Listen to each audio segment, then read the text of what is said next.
그 장산폐화생이나 위축성 헬리코박터균이 있으면 세균 치료하는 거 외에 치료 방법이 없어요. 근데 그 치료 방법이 있다고 광고하는 가치가 잘못된 거죠. 위도 나이가 들어요. 우리 얼굴만 나이 드는 게 아닙니다. 위도 나이가 들면 위축성 위염이 좀 생깁니다.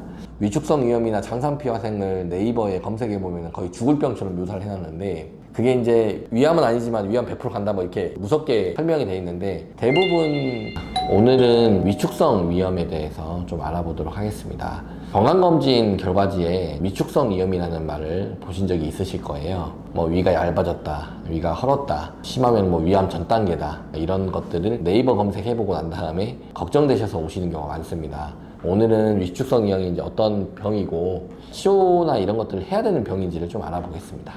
원장님, 위축성 위염이 뭔가요? 왜 생기는 건가요? 위축성 위염은 이제 말 그대로 위 점막이 얇아져가지고, 원래는 이제 위 점막이 두껍고 그 밑에 혈관들이 잘 안 보여야 되는데 위 점막이 얇아지면서 밑에 혈관들도 잘 보이고 기능이 떨어진 상태를 말합니다. 가장 큰 원인은 헬리코박터균 감염이고요. 그리고 이제 만성적으로 염증, 그리고 위도 나이가 들어요. 우리 얼굴만 나이 드는 게 아닙니다. 위도 나이가 들면 위축성 위염이 좀 생깁니다. 이런 자극들이 이제 오랫동안 쌓이면 위 점막이 점점 위축이 되고 산을 만드는 세포들도 줄어들게 되거든요. 이런 상태를 위축성 위염이라고 부릅니다. 헬리코박터균은 참 위랑 사이가 안 좋네. 그래서 세균 치료하는 게 진짜 중요해요. 우리나라하고 일본이 위암 발생률이 전 세계 1, 2위고, 사실은 서구권은 위암 잘 안 생겨요. 그 이유가 헬리코박터균하고 연관이 돼 있어요. 서구권에 걸리는 헬리코박터균, 거기도 헬리코박터균이 있긴 있는데 우리나라나 일본 이런 쪽 동북아시아 쪽에 걸려있는 균들이 좀 독성이 세요. 그래서 일본이랑 한국에서 위암 연구 결과가 많이 나오고 미국이나 유럽 이런 데서는 위암 별로 관심 없습니다. 위축성 위염과 헬리코박터균은 아주 밀접한 관련이 있어요. 헬리코박터균이 오랜 시간 동안 위에 염증을 일으키면은 결국은 위 벽이 얇아지고 위산 만드는 세포가 좀 사라지는 위축성 위염까지 옵니다. 헬리코박터균이 있으면 반드시 세균 치료를 해야 되고, 저는 개인적으로 우리나라 만 20세가 되면 위내시경 한 번씩 해줘야 돼요. 헬리코박터균 검사 무조건 해가지고 헬리코박터균이 있으면 균 없애는 치료해주면 위암 발생률을 많이 줄일 수 있다고 저는 생각합니다. 맞아요. 저도 그렇게 생각해요. 네, 만 40세에 위내시경 해주는 것보다 만 20세에 한 번 더 해주는 게 훨씬 좋을 거예요. 사실 20대, 30대도 위암, 대장암 많이 나오잖아요. 나옵니다. 그러니까 만 40세부터는 위암 발견을 위해서 내시경 하더라도 만 20세 때는 위암 예방을 위해서 검사해서 헬리코박터균 나오면 균 없애는 치료를 좀 적극적으로 해주는 게 좋지 않을까라는 개인적인 생각입니다. 그래서 위축성 위염이 있으면 암이 생기나요? 위축성 위염 자체가 암은 아닌데 코레아 가설이라는 게 있어요. 우리나라 코리아가 아니고 코레아, 그 사람 이름이 코레아입니다. 그래서 일반 정상 점막, 거기에 이제 헬리코박터균이라든지 이런 나이라든지 만성적 염증이 쌓이면 위축성 위염, 거기서 좀 더 진행이 되면은 장산폐화생, 그리고 그 이후에 위선종, 위암, 이렇게 가는 패스웨이가 있는데, 그런 것들 때문에 위암의 전 단계로 간주될 수는 있죠. 그래서 위축성 위염이나 장산폐화생을 네이버에 검색해보면 거의 죽을 병처럼 묘사를 해놨는데, 그게 이제 위암은 아니지만 위암 100% 간다 뭐 이렇게 무섭게 설명이 돼 있는데, 대부분 한의원 블로그나 이런 건강보조식품 파는 블로그에 그렇게 써 있는 경우가 많거든요. 그런 위험도를 좀 과장을 해야 환자분들이 좀 찾아오거나 이렇게 하니까 좀 과장된 면이 있어요. 그래서 너무 걱정하면서 오실 필요 없고, 위축성 위염도 위험이지만은 장산폐화생이 동반되면은 위험이 높아지긴 합니다. 그렇지만은 거기를 찾아가서 뭐 약을 먹거나 이렇게 할 필요는 없고, 정기적인 내시경 추적을 하시면 되고요. 조기 발견해서 이제 관리하면은 대부분 이제 큰 문제 없이 지낼 수 있으니까 너무 걱정하지 마십시오. 특정 의료기관이나 업체를 저격해서 비교 비방하는 건 안 되겠지만 근거 없는 과장 광고는 진짜 근절돼야 된다고 생각합니다. 그 장산폐화생이나 위축성 위염 헬리코박터균이 있으면 세균 치료하는 거 외에 치료 방법이 없어요. 근데 그 치료 방법이 있다고 광고하는 가치가 잘못된 거죠. 잘못된 정보가 너무 많아요. 그래서 저희가 유튜브 하는 이유가 잘못된 정보를 올바르게 바로잡자는 취지에서 시작했던 거죠.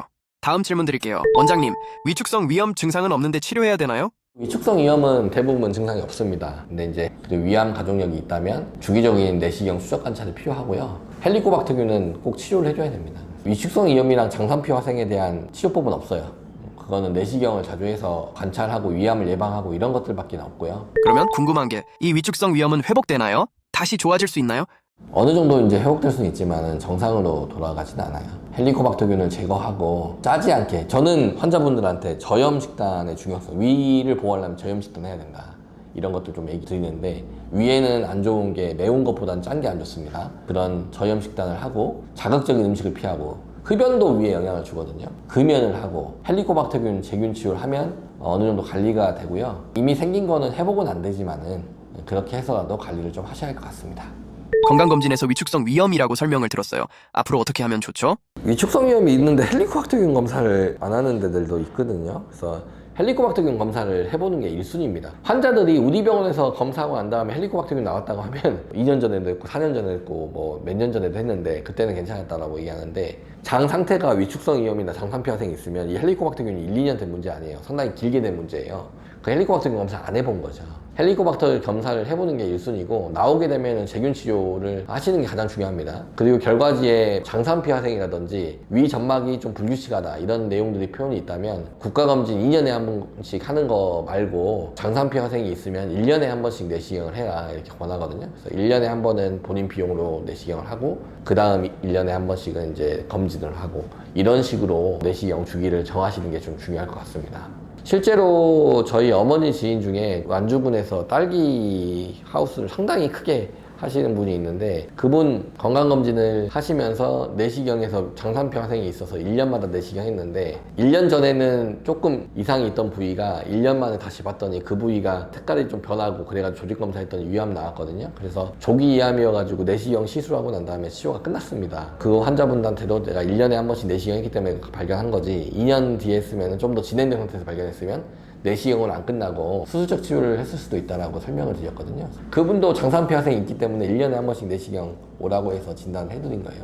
그래서 오늘 위축성 위염 관련해서 이제 설명을 드렸는데 위축성 위염은 좀 이름이 좀 거창하기 때문에 상당히 걱정이 되는 병이지만은 대부분 조기에 잘 관리할 수 있는 상태입니다. 그래서 좋아지진 않지만 위암으로 안 가도록 충분히 할 수 있기 때문에 헬리코박터균 제균 치료 중요하고 정기적으로 내시경을 잘 보시는 게 중요하겠습니다.